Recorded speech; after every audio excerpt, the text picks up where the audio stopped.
Be you. You'll be fine. Am I going to make an entire video based off a tweet? Yes. Yes, I will. Being yourself is one of those advices that gets thrown at you for any type of situation. Doing a job interview. Be yourself. Pursuing a romantic relationship. Be yourself. Being accused for first-degree murder. Be yourself. I really like drawing, and my favorite animal is a tiger. For a advice that gets thrown around so many times, it's surprisingly hard to actually do it, because most people don't know who they are. How can you be something if you don't know what you have to be?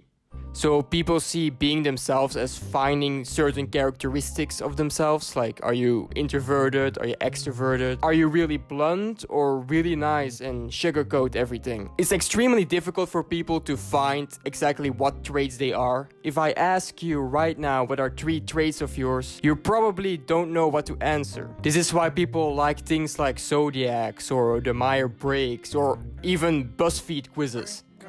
People are attracted to things that give an idea of who they are. But I personally am really against the idea of putting you into like little boxes, like in a little category. I feel like it's very limiting on who you actually are. It can also be personality traits in general. Imagine you just like to be alone and that really aligns with the term introvert. So you see yourself as an introvert. And then someone comes around and asks you, hey, do you want to join this party?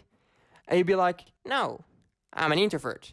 And introverts don't like parties. Even if something inside you says that you actually wanted to go, you wouldn't do it because in your mind you give yourself the idea of I'm an introvert, I don't do parties. That's not what introverts do.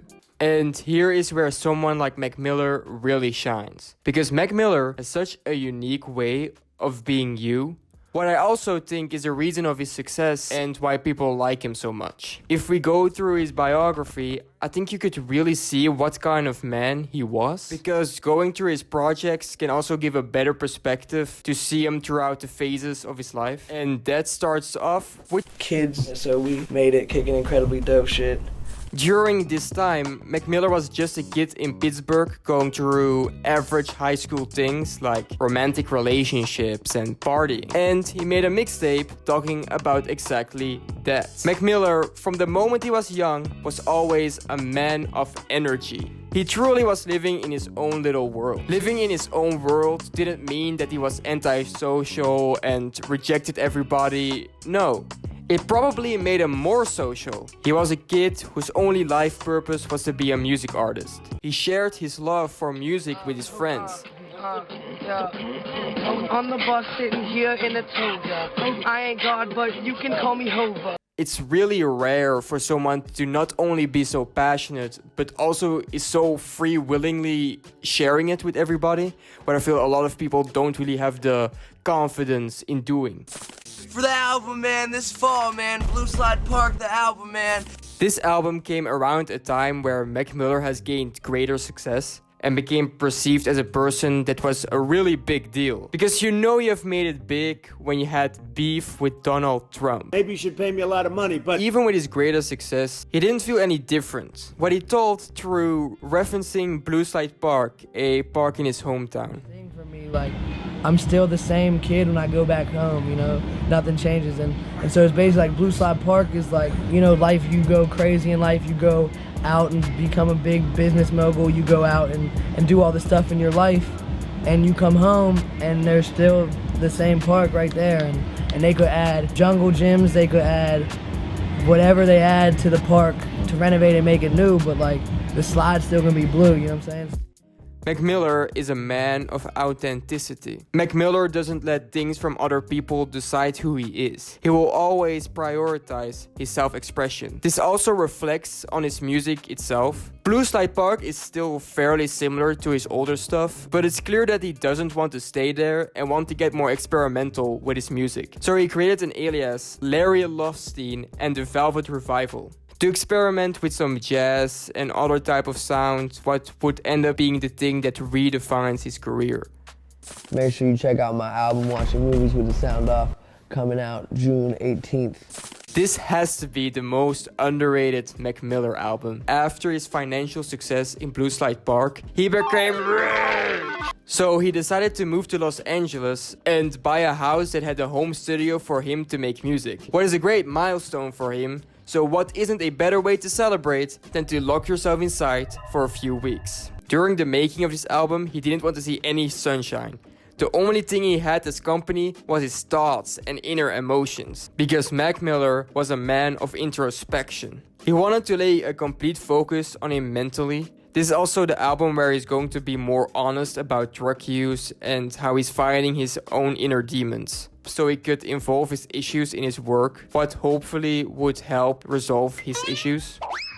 He did all this work just for this album to be completely forgotten. And there's two people to blame for this: Kanye and J. Cole. Both of them released their albums on the exact same day Mac Miller did his. Mac Miller didn't even have a chance. The big dogs took their territory before Mac Miller could get close. And for what? Jesus? It's actually not a bad album, but I think the main reason why the album was kind of overlooked is because people simply didn't understand the point of the album. Read the name of the album again, dumbass. Watching movies with the sound off. What I want people to do is I want people to take my album, take different movies, play them with the sound off, and then play the music to accompany the movie. And you can see kind of how they complement each other. You know what I'm saying? Where this scene might be different now that you're playing this song, and this song might sound different now that you're watching that visual. He decided to give an example of what you can do with the album, with the movie Turtle: The Incredible Journey. Thinking about the listening party last night, you know, I was trying to figure out what to play. It just went so perfectly with the album. I mean, it could mean a lot of different things. To me, it means, you know, to me, I see myself as that turtle. He really looked at a turtle and was like, yeah, that is me. I am him.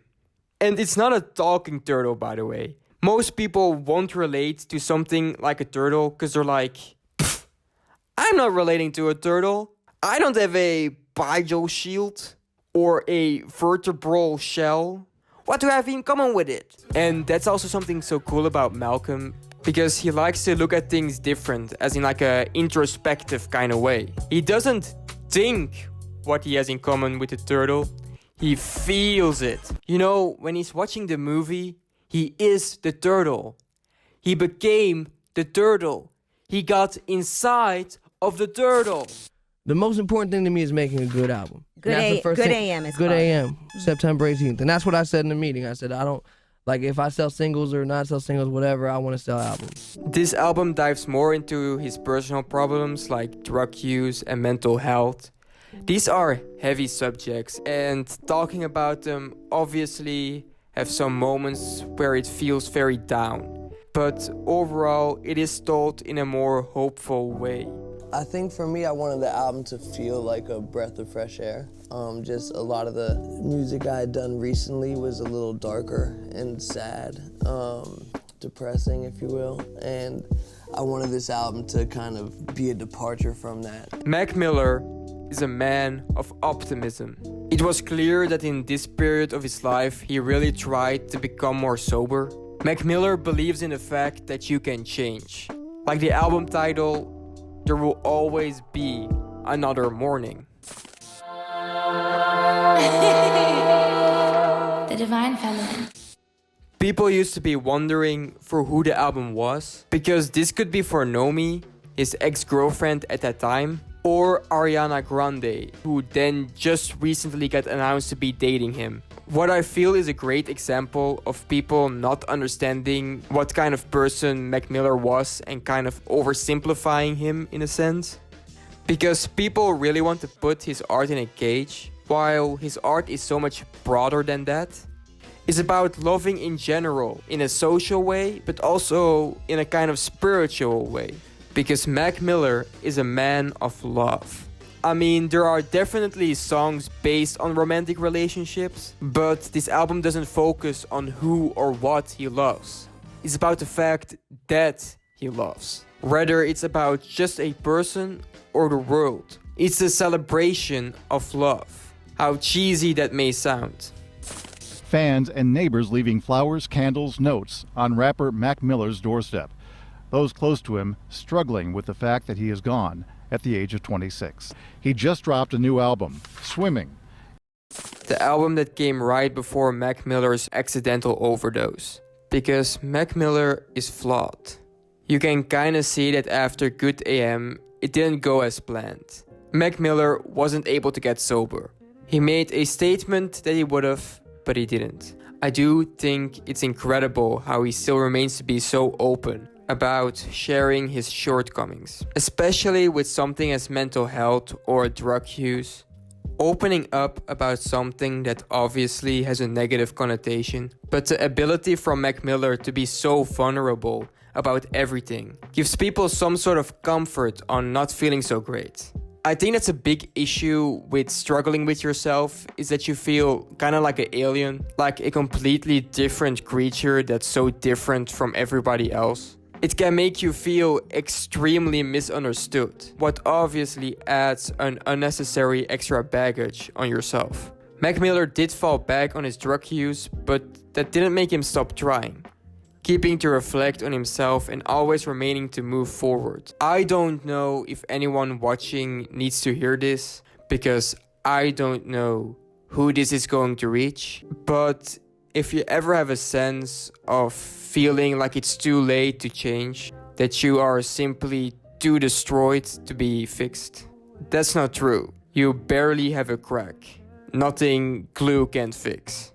Mac Miller wasn't able to overcome it, and that ended up being the thing that got him killed. But don't make you think for a second that means that you can't get over it.